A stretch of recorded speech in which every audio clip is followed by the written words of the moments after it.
अस्सलाम वालेकुम। आज हम आपके साथ एक बहुत ही इंटरेस्टिंग, बहुत ही इमोशनल और प्यार से भरी एक सच्ची स्टोरी को शेयर करेंगे। ये स्टोरी सारी इस डायरी के ऊपर लिखी हुई है और इसके ऊपर जो जो अल्फाज लिखे हुए हैं ये समझ लें हमारी ज़िंदगी के मुतालिक हैं कि हम लोग इससे क्या कुछ सीख सकते हैं। इसके अंदर लव एंगल भी आ जाता है और ईमान वाला एंगल भी आ जाता है। चले हम वीडियो को शुरू करते हैं बिना देरी के। अच्छा, सबसे पहले इस स्टोरी की जो राइटर है ना वो सबिया बानो है और उनकी ज़िंदगी का एक मखसूस हिस्सा है जो इस डायरी के ऊपर लिखा हुआ है। और ये डायरी के अंदर बहुत उनकी ज़िंदगी के अप्स एंड डाउन्स हैं, ठीक है, अप्स एंड डाउन्स हैं। और उसके अलावा उनकी ज़िंदगी में जो जो हालात वाक़ियात पेश आए हैं, बड़ी इमोशनल कहानी है। तो सबसे पहले राइटर का नाम है सबिया बानो। तो ये सबिया बानो की शादी होती है। शादी के बाद ये जो उन्होंने लिखना शुरू किया है वो उन्होंने लिखना शुरू किया है अपने शोहर के मुतालिक और उस दौरान उनके साथ जो वाक़ियात पेश आए हैं। चलें वीडियो की तरफ बढ़ते हैं।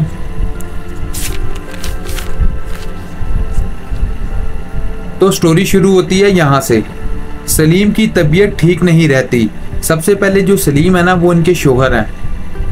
मेरा दिल हर वक्त परेशान रहता है, किसी काम में मेरा दिल नहीं लगता। क्या करूं, सब कहते हैं सबिहा बहुत कमज़ोर हो रही है। मैं तो अपने दिल का हाल भी किसी को नहीं बताती। मैं दिन ब दिन क्यों कमज़ोर हो रही हूँ। अल्लाह ताला का शुक्र है मुझे किसी चीज़ की कमी नहीं है। सलीम ने मुझे कभी किसी चीज़ से परेशान नहीं रखा, हर चीज़ की फरावानी है। लेकिन सलीम को देख देख कर मेरा दिल हर वक्त बहुत ज़्यादा फिक्रमंद रहता है। सलीम को अस्पताल जाने का कहती हूँ तो वो मुझसे लड़ाई शुरू कर देते हैं और मुझे बहुत डांटते हैं। खाना पीना छोड़ देते हैं, मैं बिल्कुल खामोश हो जाती हूँ। वैसे भी मैंने सलीम से लड़ना छोड़ दिया है। सलीम जो मर्जी कर लें, मैं बिल्कुल जवाब नहीं देती। इंसान की अपनी इज्जत अपने हाथ में होती है। मैं नहीं चाहती बच्चों पर गलत असर पड़े। सलीम का गुस्सा वक्ती होता है, वो दिल में कोई बात नहीं रखते। थोड़ी देर के बाद ही कहते हैं चल सबिया उठ कहीं घूमने चलते हैं। भला ऐसे शख्स से लड़कर मैं क्या करूं। यानी वो यहाँ पर अपने शोहर के मुतालिक लिख रही हैं, यानी इंट्रोडक्शन में उन्होंने अपने शोहर के मुतालिक बता रही हैं और ये रोज़मर्रा रूटीन के मुताबिक है। आगे इसके अंदर डेट्स वगैरह भी आएंगी, बड़ी इंटरेस्टिंग स्टोरी होती रहेगी। तो आप लोगों ने वीडियो को एंड तक देखना है। चलें डायरी की तरफ फिर से बढ़ते हैं और स्टोरी को कंटिन्यू करते हैं। रमज़ान की आमद है। सलीम के पैर में बहुत ज़्यादा तकलीफ़ है। सुबह शाम पट्टी करते हैं। दिन ब दिन कमज़ोरी बढ़ती जा रही है, बुखार उतरने का नाम ही नहीं लेता। जब सलीम खाना नहीं खाते तो मेरा भी दिल नहीं करता। मैं क्या करूं? शायद मुझे अब सलीम से बेइंतहा की मोहब्बत हो चुकी है। सलीम ने अपने पैर का जख्म बहुत ज़्यादा ख़राब कर लिया है, यानी कि उनके शोहर जो है ना बीमार हो रहे हैं। खुदा जाने क्यों अब रातों को मुझे बहुत ज़्यादा नींद नहीं आती। मैं बहुत रोती हूँ, मैं खुद नहीं जानती मेरे आंसू क्यों नहीं रुकते। अल्लाह ताला से दुआ करती हूँ, अल्लाह ताला मेरे सलीम का पैर ठीक कर दो। मुझे पता है सलीम मुझसे बेहद मोहब्बत करते हैं, अपने तीनों बच्चों से बेहद प्यार करते हैं। जिस चीज़ की फरमाइश करते हैं फ़ौरन पूरा कर देते हैं।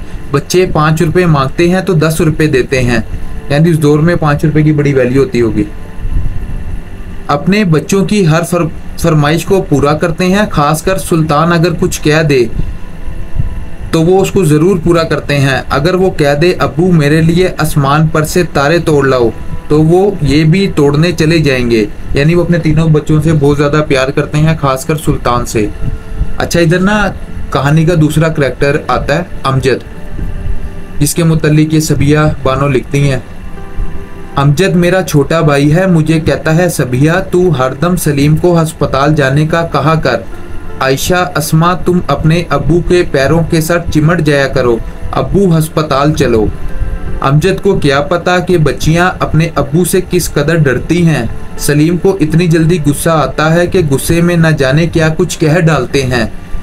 किसी का लिहाज नहीं करते, ये गुस्से में रिश्तों की पहचान भी भूल जाया करते हैं।